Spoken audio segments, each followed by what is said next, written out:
Hey guys, I hope you are doing good. So in this video I will be telling you to how I'll be combining two Excel sheets and comparing them.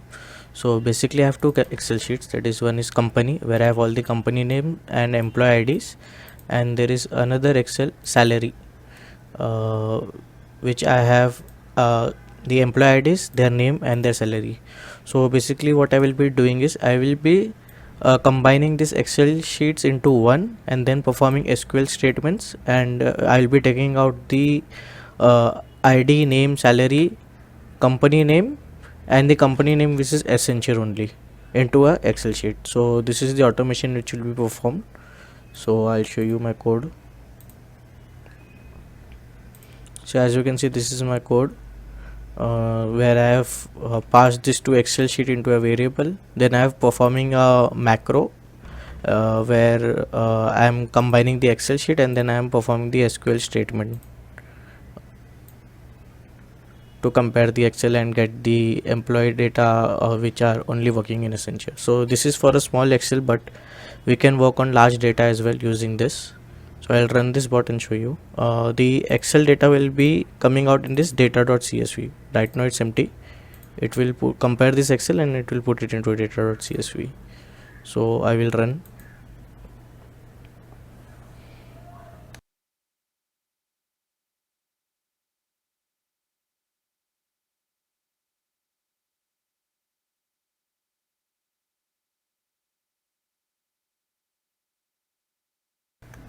So it has completed running, and now when I open this data.csv, as you can see, it has given the IDs, the company name, and the name of the employee and the salary over here.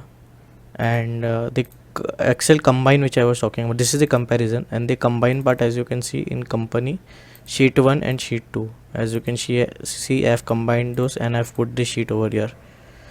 Basically in automation, anywhere when you have to use the Excel SQL statement, you cannot use it for two different Excel sheet. You have to pass this Excel sheet in two sheets. You can use an SQL statement to compare, but in two different Excel sheets it's not possible. So to do that, what I have done is, firstly I have used opened this Excel sheet and I have put this over here, and then I have used my SQL statement. So I hope you like this video. Thank you.